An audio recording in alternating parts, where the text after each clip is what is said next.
Fala pessoal, bom dia. Vamos lá para mais um giro de mercado. Hoje, dia 15 de junho, né? Quintou, galera. Ontem nós tivemos a nossa famosa decisão da política monetária do Fed, né? O Jerome Powell, o titio Powell, lançou aí, divulgou os dados e manteve a sua taxa de juros inalterada, né? Veio em linha com o que o mercado já estava precificando, beleza?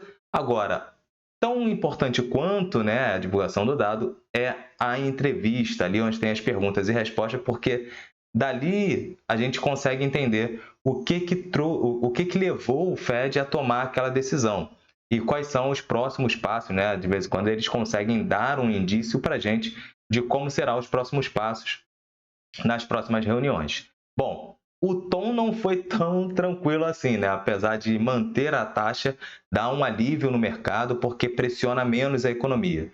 Porém, o tom não foi tão tranquilo assim, o tom foi um pouco mais duro, um pouco mais hawkish, mostrou ali os pontos chaves, né, que o Fed e os seus dirigentes e ele estão olhando para poder tomar a decisão da próxima reunião. Bom, hoje nós temos a política monetária do BCE. Vou passar rapidamente aqui como é que nós temos em alguns países, né? Nós temos aqui Estados Unidos. Nós estamos falando de uma taxa de juros de 5,25%. A meta da inflação são 2%. E nós temos aí uma taxa de inflação de 4% e o desemprego de 3,7%. Então, assim, mercado de trabalho, ok.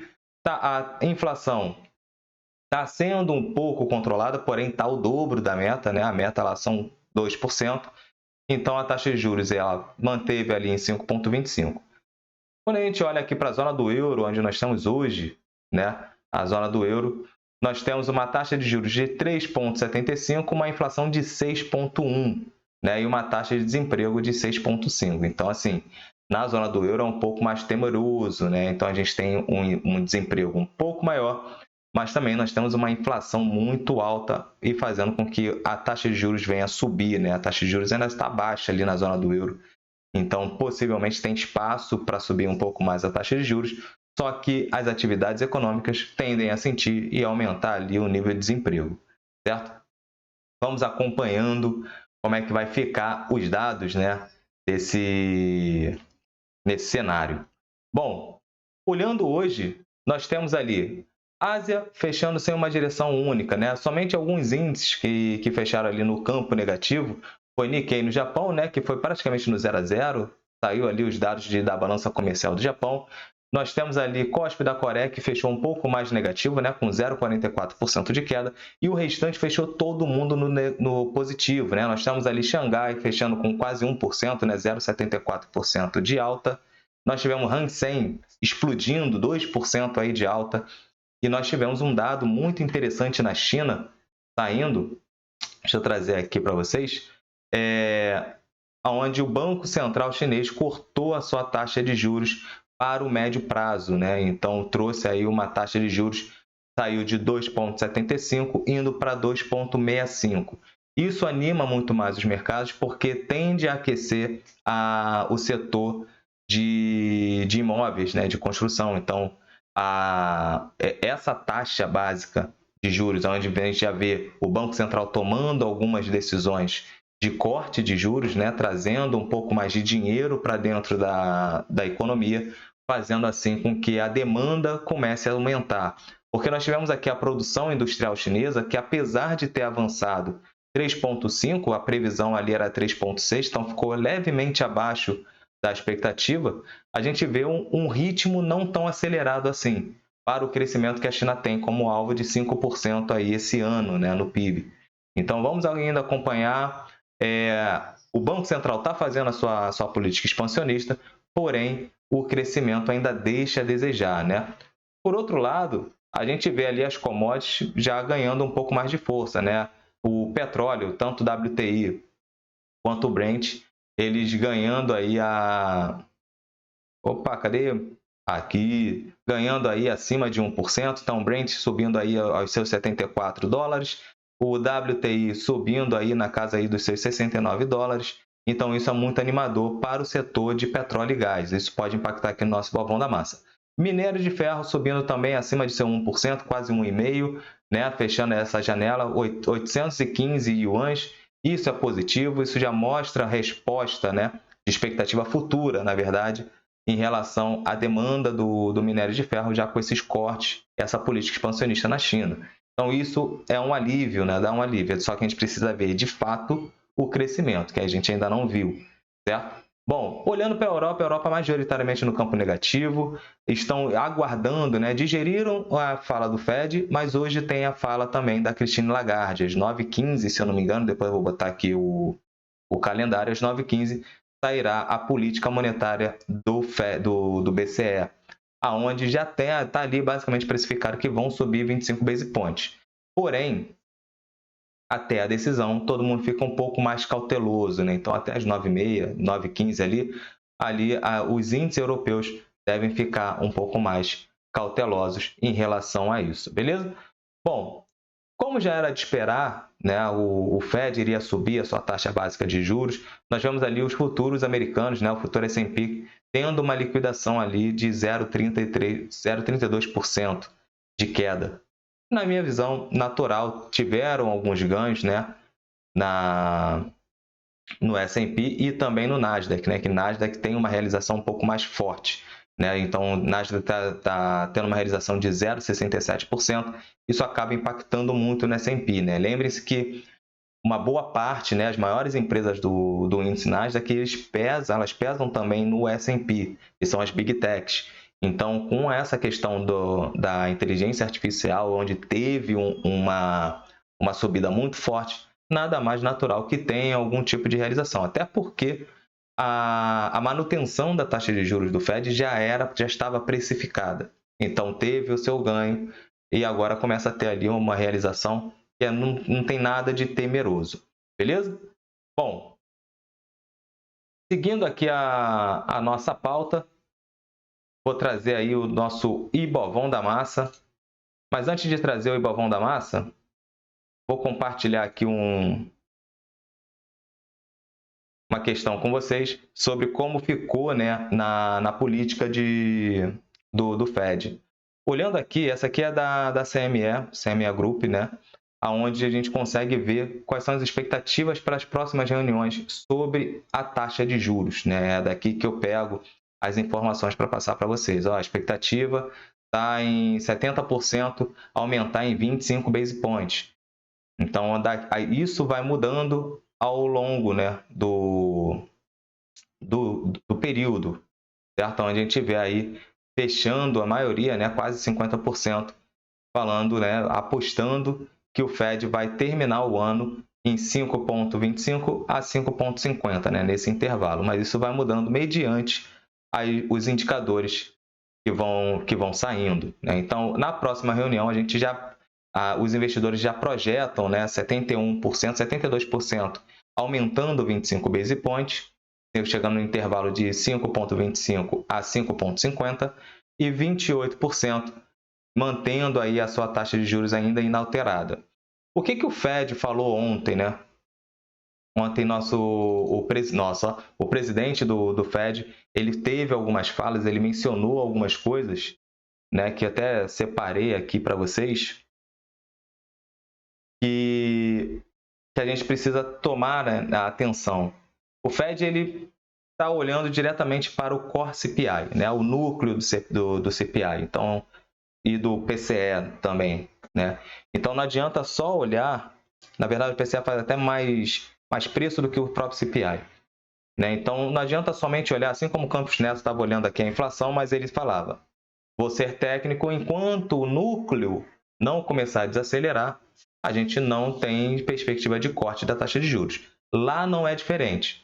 Então, quando a gente acompanhar os dados de inflação, tanto o CPI quanto o PCE, né, que o PCE mostra ali como é que está o consumo de fato das pessoas, da população norte-americana, o que acontece? A gente tem que olhar para o núcleo, para o core, certo?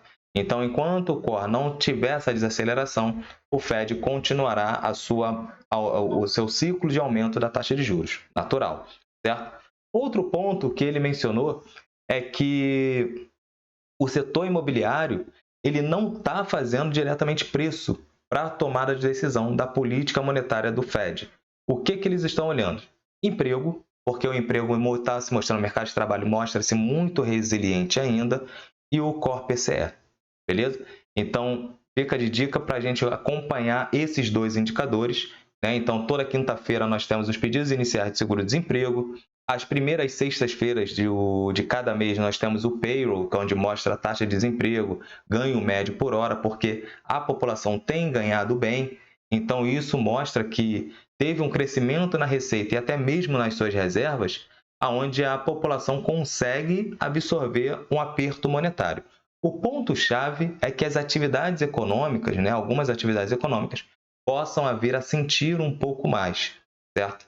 E ele também não deixou de mencionar a preocupação em relação aos bancos, né? A crise financeira, ele mencionou que alguns bancos ainda podem vir a sofrer bastante ao longo desse ano, certo? Ainda mais se subir a taxa de juros, porque isso acaba apertando um pouco mais o balanço dos bancos, beleza?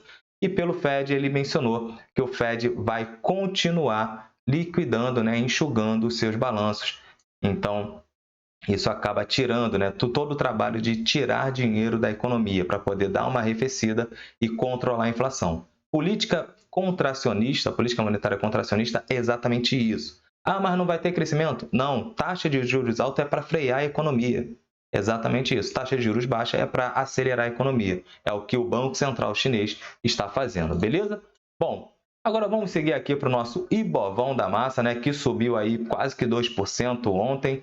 Então, nós tivemos aí fechando em 119 mil pontos, já chegando próximo ali da nossa região de resistência, né? Vamos colocar aqui, né, nessa região, já estamos nessa faixa de Gaza, vamos botar assim, né? Então, dos 118 mil aos 122. Então, estamos aqui a 119. Tinha espaço para uma realização, não teve a realização, até porque petróleo subiu, minério subiu, as mineradoras subiram forte.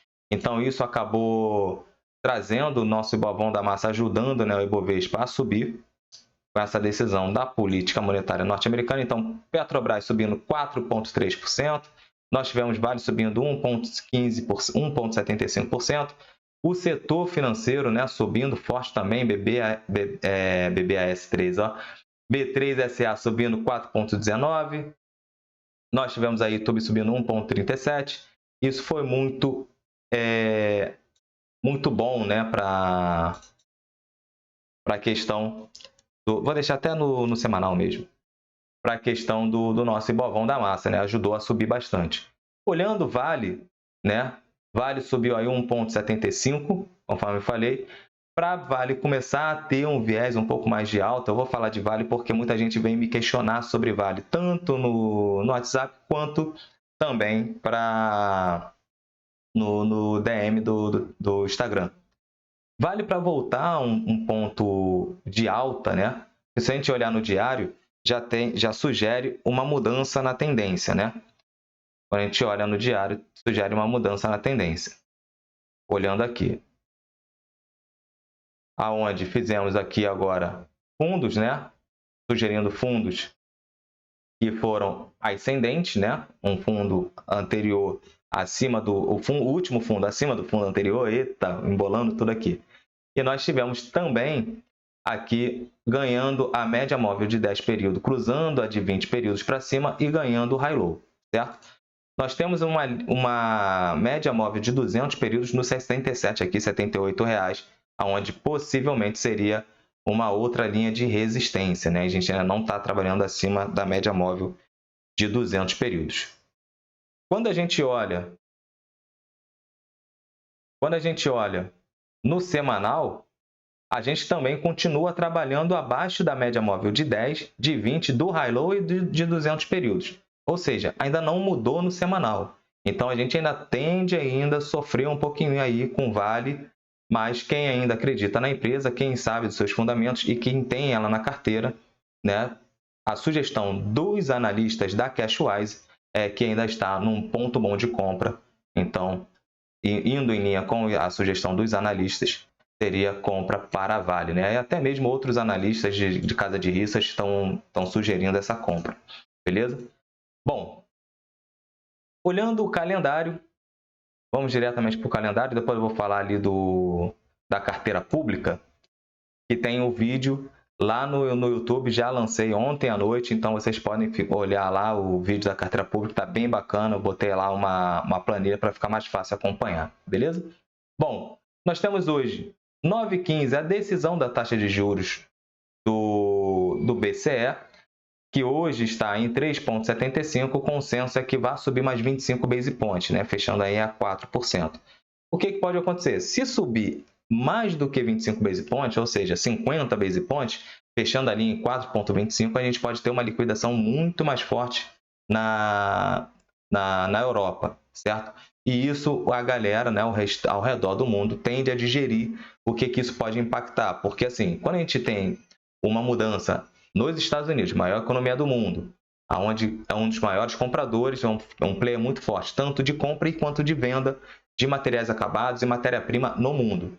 Quando a gente olha a China é uma grande importadora de matéria-prima, uma grande produtora de produto acabado e se torna uma grande fábrica do mundo. Quando tem uma política monetária, um aperto, alguma coisa que impacta negativamente nesses dois países, a gente tende a encontrar aí uma realização global. Quando a gente olha na Europa, a Europa é um grande player comprador, né? A Europa absorve muita coisa da China, absorve muita coisa também dos Estados Unidos. Se tiver uma trava ali nas atividades econômicas europeias, isso tende a impactar também na venda da China, porque a China vai produzir, mas também não vai ter para quem vender, porque os países estão tendo uma retração. Por isso que o mundo hoje, a gente vê, está com uma correlação muito complicada, né? Então a gente vê algumas bolsas andando dentro de uma direção sem aquela correlação, né? Muito focado, como posso dizer, muito mais individualizado, né, do que globalizado, certo? Bom, aqui para o nosso Brasilzão a gente ainda tem uma política muito boa, né? A questão do arcabouço fiscal tramitando bem.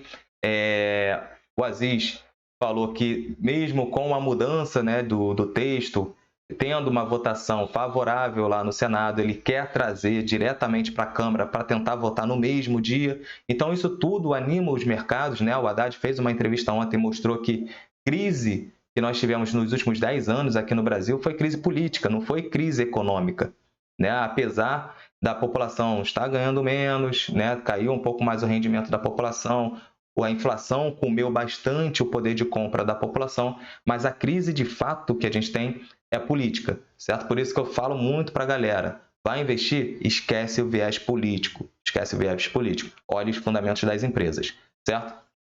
Então, ele entende que a política fazendo a coisa certa, a gente tende a ter uma resposta melhor na economia. Nosso imbróglio é muito mais por poder político do que por briga, de fato, de ter um Brasil melhor, entendeu? Então, vamos olhar ali os nossos investimentos, tirando o viés político e olhando simplesmente fatos e dados, assim como eu trago aqui para vocês toda manhã, e olhando os fundamentos das empresas. Olhem os fundamentos, que vocês são sócios de empresas, beleza?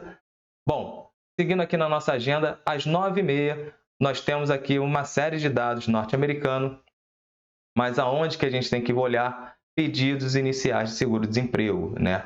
Esse é um ponto que o Fed está olhando, mercado de trabalho e inflação, né? O PCE e o CPI, beleza? Depois aqui da decisão, nós temos aí a fala da Christine Lagarde, né? A conferência de imprensa que vai sair ali às 9h45. Então é bom a gente acompanhar para ver como é que vai ser o tom da reunião, beleza? Bom, deixa eu voltar aqui para o meu rostinho lindo, né? Esse foi o giro de mercado de hoje. Esses são os recados. O que eu passo para vocês? A decisão, né, a cereja do bolo foi ontem, quarta-feira, né, a política monetária dos Estados Unidos. Então, nós temos ali uma manutenção, onde o Fed vai avaliar como o mercado vai se comportar. Na China, nós temos ali uma política mais expansionista, então isso acaba favorecendo a entrada para o risco, né, um pouco mais para o risco, e não para a renda variável.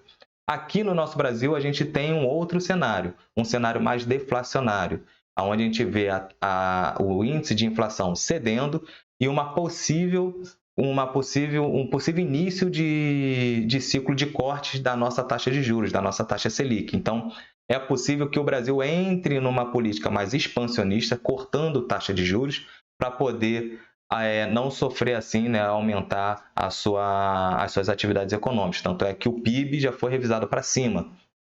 Então, no Brasil, a gente tem cenários muito bons. O que atrapalha um pouco? Questão política.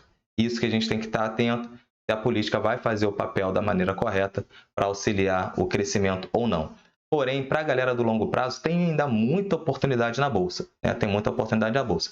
Se você não tem conta na XP, abra conta aqui com a gente na Cashwise, que você vai ter acesso ao Cashflix. E dentro do Cashflix você tem a carteira recomendada da Cashwise, né? Tanto de ações de dividendos, ações de crescimento, ativos dolarizados, fundos imobiliários de papel e fundos imobiliários de tesouro, e como os assessores também têm o guia de alocação e como a gente vai comportar, né, o perfil de cada investidor e agrupar, né, acoplar isso a uma estratégia, tanto de conservador, moderado e agressivo. Então, tá tudo muito bacana, né? Vamos botar dessa forma aqui para vocês.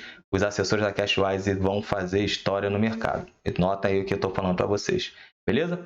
Bom, forte abraço, pessoal. Recado, amanhã provavelmente não tem o giro de mercado aqui para o YouTube. Vou fazer alguns highlights ali, vou fazer a chamada no Instagram, vou botar ali no Rio, junto com o perfil da Cashwise. Então, fiquem ligados lá no perfil da Cashwise que vai sair o giro de mercado por lá. Beleza? Então, vou fazer um highlight rapidinho ali para vocês, porque estarei externo, então não estarei com os meus equipamentos aqui para poder fazer esse giro de mercado que eu faço para vocês todas as manhãs. Beleza? Então, forte abraço, pessoal. Um excelente final de semana e não deixem de olhar o Descomplicando Finanças, que eu botei lá, a carteira pública já está no ar. Valeu?